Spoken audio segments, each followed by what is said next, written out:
এবার প্রাণপণে দৌড়ায় নিজেকে রক্ষা করতে এই মানুষরূপী নরপিশাচের হাত থেকে। বদমাইশগুলো দৌড়ায় হিয়াকে ধরতে। হিয়ার জান হাতে নিয়ে দৌড়াচ্ছে আর মনে মনে আল্লাহর কাছে দোয়া চাইছে তাকে যেন এই বিপদ থেকে রক্ষা করে। একবার পেছনে তাকিয়ে বদমাইশগুলোকে দেখে আবার সামনে তাকিয়ে দৌড়াচ্ছে হিয়া। এভাবে পেছনে তাকিয়ে দৌড়াতে গিয়ে হঠাৎ সামনে থেকে আসা কারোর সাথে ধাক্কা খেল সে। মাথা গিয়ে ঠেকলো সামনের ব্যক্তির বুকে আর তার হাত দুটো আগন্তুকে দু কাঁধে। হিয়া হাঁপাতে হাঁপাতে ভয়ে জর্জরিত, ঘামে ভেজা মুখ আর লাল চোখ দুটো তুলে তাকালো উপরের দিকে। দেখতে পেল এক যুবকের প্রশ্নবিদ্ধ দৃষ্টি, যা হঠাৎই কেমন এক বিস্ময়ে পরিবর্তন হয়ে গেল তা। লোকটার অপলক দৃষ্টি হিয়া ভুবনী নদীতে যেন বাঁচার এক টুকরো অবলম্বন আশা করল। হয়তো এই লোকটা তাকে বাঁচাতে পারে। এই ভাবনায় মনে একটুখানি আশা উন্মোচন হলো হিয়ার মাঝে। হিয়া হাঁপাতে হাঁপাতে করুণ মিনতি সুরে বলে উঠল লোকটিকে, প্লিজ প্লিজ বাঁচান আমাকে, এই বদমাইশগুলো আমার ক্ষতি করতে চায়, প্লিজ দয়া করে সাহায্য করুন আমায়। হিয়ার কথায় বিহানের ঘোর কাটল। আদিলের দেওয়া আর একটা কাজে এসেছিল বিহান। রাস্তায় হঠাৎ করে এই মেয়েটির সাথে এভাবে ধাক্কা খাওয়ায় প্রথমে অনেকটাই অপ্রস্তুত হয়ে যায় বিহান। তবে বিহান মেহেলি ব্যাপারে অনেকটা সাই স্বভাবের, মানে মেয়েদের থেকে সবসময় 10 হাত দূরেই থাকে সে। তাই এভাবে একটা মেয়ের সাথে হঠাৎ ধাক্কা খাওয়ায় সে ভীষণ অপ্রস্তুত হয়ে পড়ে। তবে মেয়েটার দিকে যখন দৃষ্টি তুলে তাকালো বিহান তার পানে, তখনই তার চোখের অতলে যেন সহসাই ডুবে গেল সে। ভুলে গেল সকল ক্রিয়াকলাপ। ওই ডাগর ডাগর আঁখি, ভয়ার্থ চাহনি আর ভেজা চোখে পাপড়িগুলো সব যেন সমুগ্ধ সিন্ধু। বিহান সাথে সাথে যেন হুঁশারা হয়ে যায়। অজানা কোনো অনুভূতি নাড়া লাগে তার ঘুমন্ত হৃদয়ের দুয়ারে। তবে মেয়েটির কথায় ঘোর কাটে তার। রু কপাল কুঁচকে ঘাড় বাঁকিয়ে তীক্ষ্ণ দৃষ্টিতে মেয়েটির পেছনে ছুটে আসা লোকগুলোর দিকে তাকাইছে আর বুঝতে পারে সহসাই ঘটনা। বদমাইশগুলো ততক্ষণে হিয়ার পেছনে এসে দাঁড়িয়ে গেছে।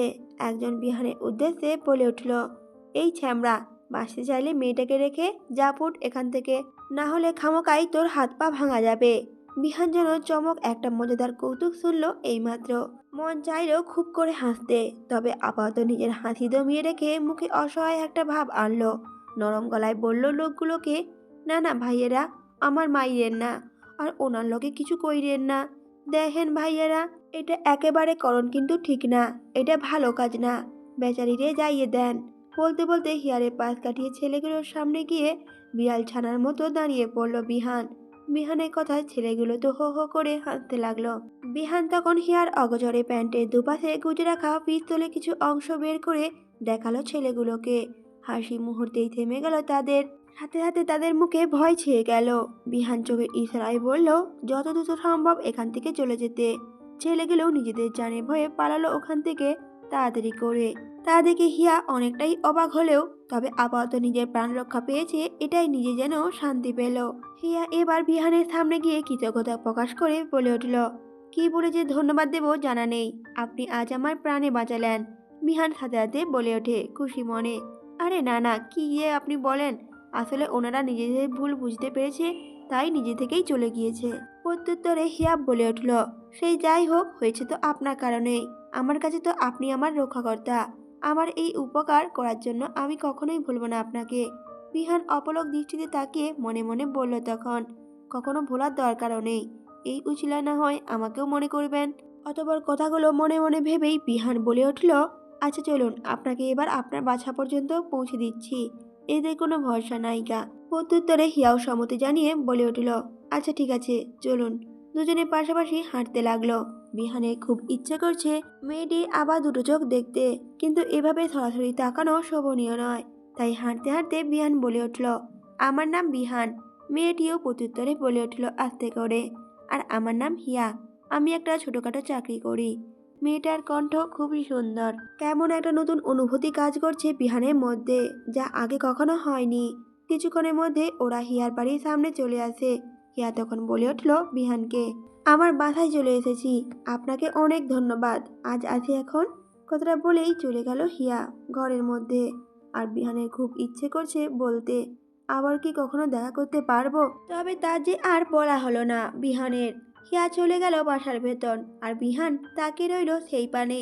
এ কোন মায়া টানে জড়ালো সে, এসব তো তার জন্য না। তবে কেন এই মোহ এলো তার জীবনে?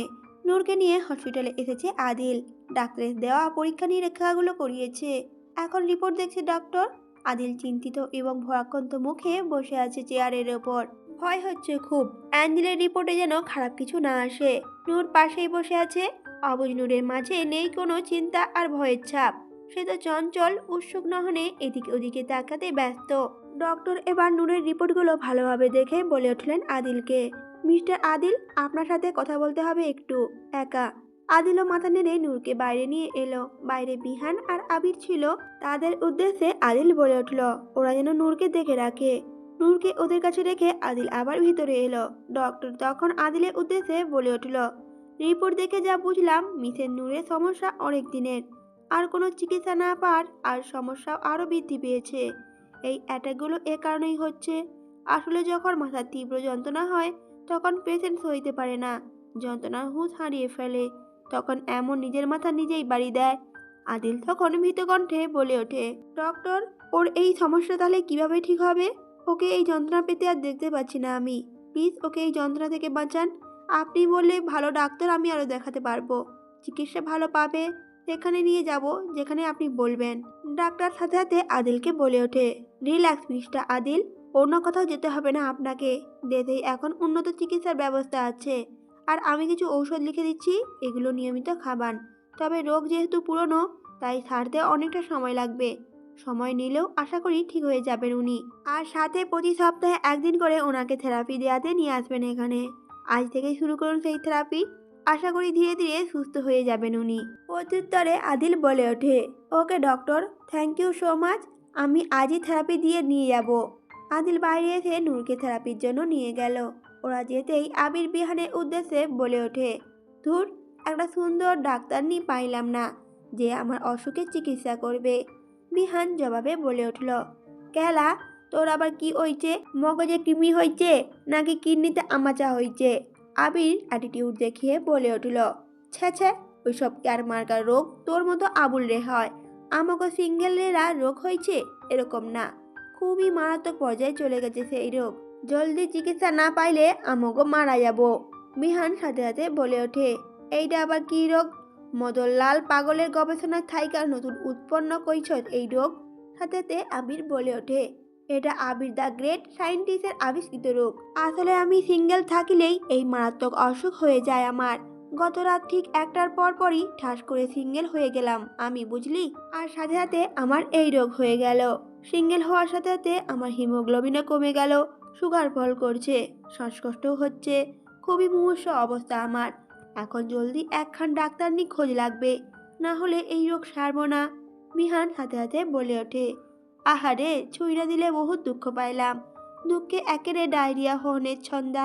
তয় আমার কাছে একখান সুন্দর ডাক্তারই খোঁজ আছে, তুই চাইলেই কইতে পারি। সাথে সাথে আবির খুশি হয়েই বলে ওঠে, আচ্ছা, এই জন্যই তোরে এত ভাল লাগে। ফাইন, তাইলে তো তোর জন্য সুপারহিট করতেই হয়। 10টা না 5টা না, একখান তো ফাটা মার্কা দোষ তুই। তোর জন্য এইটা করা তো আমার গুরু দায়িত্ব। দাঁড়া, তোর জন্য এখনই মালকা বানুর সাথে রচনা ফিট করে দিচ্ছি। বলে বিহানকে কিছু বলার সুযোগ না দিয়ে আবির ফোন বের করে কারো নাম্বারে কল লাগালো। লাউড স্পিকারে রাখলো ফোনটা। অনেকক্ষণ ফোন বাজার পর ফোনটা রিসিভ হলো। ওপাশ থেকে একটা মেয়েলি কণ্ঠ বলে উঠল, বলুন। আবির সাথে সাথে বলে উঠল, দিন দিন ম্যানার্সের চরম ঘাটতি দেখা দিচ্ছে তোর ভেতর, আননি একেবারে ভাইবেট সমান বেয়াদব হয়ে যাচ্ছিস তুই। মন তো চাচ্ছে ঠাস করে চর মেরে তোর 32 পাটি দাঁত ফেলে দেয়। শুধু ঠাস করে না, ফটাস ফটাস করে চর মারা উচিত। একজন মানুষ ফোন দিলে তাকে সালাম দেওয়া ন্যূনতম ম্যানার্স ভুলে গিয়েছিস তুই। তার উপর আমি হলাম তোর 6 বছরের বড় মুরব্বী। আমাকে তো তোর মাথায় 3 মাইল সমান ঘোমটা রেখে সালাম দেওয়া উচিত। তা না করে সোজা বললি বলুন। ছিছি, এত অভদ্র মেয়ে দাঁড়ে আঙ্কেল আন্টি আজই বনবাসে যাবে নির্ঘাত। আবিরের কথা পরিপ্রেক্ষিতে ওপাশ থেকে উত্তর এলো, ধন্যবাদ আপনার মহান বাণীর জন্য। এবার কি ফোন দেওয়ার কারণটা জানা যাবে নাকি ফোনটা রেখে দেব? সাথে সাথে আবির বলে ওঠে, অফকোর্স কারণ আছে। আর কারণ ছাড়া এই আবির কোনো মতে এই মেনাস মেয়েকে ফোন দিতে পারে না, কখনোই প্রশ্নই আসে না। আচ্ছা শোন, তোর জন্য একটা বড় গুড নিউজ আছে। চেয়ার থাকলে টেনে বসে পড়, কারণ এত বড় গুড নিউজ শুনলে তুই তো ঠাস করে ঠুস করে অজ্ঞান হয়ে পড়ে যাবি। তাই তোর ভালোর জন্যই বললাম চেয়ারে বসে পড়। আর শোন, তো এই কথা হলো, আমার এক বন্ধু আছে না বিহান, তা তোর উপর দিল আইছে। যদিও তোর উপর হাসি আসার মতো কিছু নাই, হারিকেন দিয়ে খুঁজলেও কিছু পাওয়া যাবে না। তবে ওই যে বলে না, দিল এসেছে গাদার উপর তো ঘোড়া কি করবে। সে যাই হোক, তোর তো কপাল খুলে গেছে। আমার বন্ধুর মতো এরকম সুন্দর পোলা সারা জীবন তপস্যা করলেও পাবি না তুই। দেখ, গরুর মতো নাক, গরুর মতো চোখ, হাতির মতো পেট, অ্যানাকোন্ডার মতো চুল, হাসলে গাধার মতো লাগে, আর কাঁদলে ব্যাঙের মতো। মনে কর পুরো একখান চিড়িয়াখানা। কপাল গুনে এরকম পোলা তোকে পছন্দ করেছে। তোর নিশ্চয় কুটিতে হার্ট অ্যাটাক হওয়ার জোগাড় অবস্থা হয়ে গিয়েছে। আমি জানি এমন পোলা তো তুই। আর এ পর্যায়ে এক পাশ থেকে ফোনটা কেটে দিল। ফোন কাটা দেখেই হো হো করে হেসে উঠল আবির। সাথে সাথে পাশে তাকিয়ে দেখলো বিহান খেয়ে ফেলবে এরকমটাই লুক দিয়েছে তার দিকে। তা দেখে আবির বলে উঠল, কিরে এভাবে তাকিয়েছিস কেন? তুই তো নিজেই দেখলি তোর জন্য কত সুপারিশ করলাম। এবার এখন যদি ওর ইন্টারেস্ট না থাকে তাহলে আমার কি দোষ বল? বিহান আবিরের পিঠে দুম করে কিল বসিয়ে দিল। সাথে সাথে বলল, তোর মতো ঘটক হইলে জীবনে আর কোনো সম্বন্ধই আসবে না। কথাটা বলেই দুজনে হাহা করে হেসে উঠল। বিহান আবারও বলে উঠল, ছালা তুই কেমন পোলা, নিজে ভালোবাসা মানুষের কাছে অন্য পোলা সুপারিশ করিতেছস?